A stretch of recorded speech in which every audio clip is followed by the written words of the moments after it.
Hello all, welcome to Code Hub. Today let us solve the Lead Codes Daily Challenge. And the problem is number of dice rolls with target sum. You have n dice and each die has k faces numbered from 1 to k. Given 3 integers n, k and target, return the number of possible ways to roll the dice so the sum of the face up numbers equals target. Since the answer may be too large, return it modulo 10 power 9 plus 7. So 10 power 9 plus 7, we can just first declare the constant mod equal to 1g 9 plus 7. So what they have say is they have given n dices and they have given a k faces. K faces in the sense they will be having a k values with those dices, and they also gave us a target. So we have to find whether we can form this target with this n dices with k faces. So let us assume that we have n is equal to 3 and k is having 6. Let us consider k's value is 6. So there will be 3 dice 1 which is equal to the values for those dice is 1 2 3 4 5 6, and the dice with the 2 will be having a faces 1 2 3 4 5 6, and dice 3 will be having a face 1 2 3 4 5 6. So what if my target is given as 5? So what are how many number of possible ways here we can form? Let us consider let us assume the number of ways.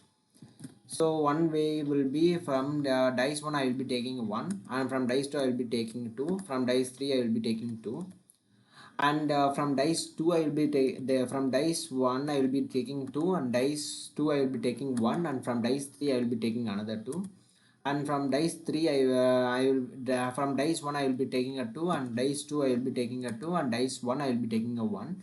This will be to forming a target 5.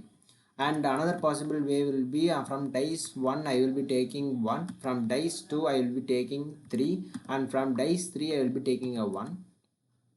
Then from dice 1 I will be taking 3, from dice 2 I will be taking 1, and from dice uh, 3 I will be taking 1, and from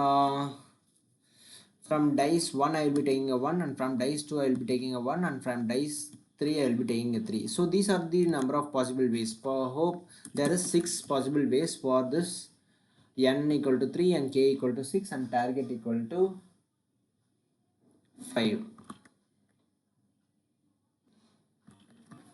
So hope you understand the problem. So this is the problem statement. So let us quickly do this solve this problem. How we can solve this problem?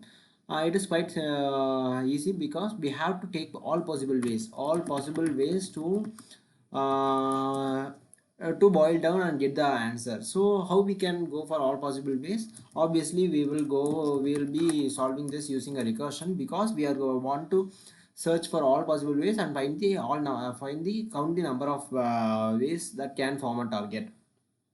So what I will do is I will be virtually imagining that there are n dices 1 2 3 4 5, how many ever dices, that is n dices, and for each n dices that I can take either 1 2 3 4 5 6 up to 7 up to k values. So I can take either these number of values from those n dices, and if I take one such value from this 1 to k, I can reduce the number of dices n minus 1, and the target will also reduce from target minus the value chosen from this set of k values. So the target will be reduced to target minus some value in this k. So what will be my base condition? If my n is reaching the 0, then my target should be equal to 0, then I can return 1. So this will be my core logic behind this recursive approach. So let us quickly write the recursive code. I will have a function solve, and I will have a function solve, and I should form I will be passing this n and k n target and this k, and I will quickly write this function private int. This is going to return me a int solve. This is going to have a huge value, so let me have it as long value itself. So this is going to give me a long value, and I'm taking the values int n, int target, int k. And what is will be my base condition? If my n, I have my n dices initially, if I have taken values for all the dices, the n will become 0. Then what I will be saying is, I should check whether I have reached my target. If my target is reaching 0, then I have found one possible way. So what I will be saying is, if my target is equal to 0, I will be returning 1, else I will be returning 0. And I am also for each and every recursive call, I am going to reduce this target with some k value. So I should make sure that my target is not becoming less than 0. If my target is less than 0, I will be returning 0. So this is my another base condition. So what will be my next thing? So I will be initializing one answer variable. This is going to store my every answer, and finally I'm going to return my answer with the mod value. So inside this I can pick one value, two value, three value, till I can pick the k phases. So I should run a for loop from int I equal to 1 till I less than or equal to k I plus plus. I can take every value in the range k, and I should add it to my answer. I will be calling this function solve itself. If I pick a value, then the number of dices will be reduced by 1, and then the target's value will be reduced by the value I, and the k remaining the same. So this is my recursive code, and this will be a time limit exceeded because it will be searching for all possible ways, and the time complexity will be definitely exponential. So what we can do is, we can definitely do this, we can memorize this solution, because this is a time limit exceeded solution. This is taking all possible ways, it is going to be exponential, so we can go for a memoization. So what we can do is, we can declare a dp array. Before that, I will be running the code first and checking whether this is getting correct answer. We have to return mod value as well here. Okay, it should get time limit exceeded. Yeah, it is getting time limit exceeded. We can first memorize this, and then we can run this code with the dp solution. We have to see what are the parameters changing. The parameters changing are only two values, n and the target. So I will declare a 2d dp vector of vector int a dp of size n plus 1, and then another vector of int of size target plus 1. I will initialize it to -1, and I will, this is a long value because this is a very big value, this can, it can store. So I will be declaring this answer as long, and then what I can do is, what I will be doing is, I will be passing this dp into my recursive function. So here vector of vector int ampersand dp, and I will pass here as well dp, and I should memorize this as well. So dp of n target equals to, and I want to check for one condition before these base conditions. After this base condition, if my dp of n target is not -1, then I obviously can return this dp of n target itself. So now let us try to run this code. Now as you can see that the solution should get accepted. Yeah, it got accepted for all the three examples, and as you can see that the example 3 is the largest value that can be given according to these constraints. So the itself it got accepted, so this should get accepted. The problem should be completed. So before that, I will write this time complexity for this recursion memoization, and then we can also do a space, we can also try to do the bottom up also. So now we have done recursion. That recursion, the time complexity will be exponential, so we don't want to go in depth in it. Then after doing this, we have done a memoization. In memoization, the time complexity will be order of, what will be the time complexity? The time complexity will be order of n into target into k, because we are running a for loops which is going to take order of k time. And the space complexity will be order of n into t. And also it can take an auxiliary stack space, also auxiliary stack space. So that's it about this time and space complexity. So let us try to submit this code, and let us see whether it gets accepted. Superb, it got accepted. So hope you like this solution. Let me try to do a tabulation method as well, so that it I can say you many different approaches.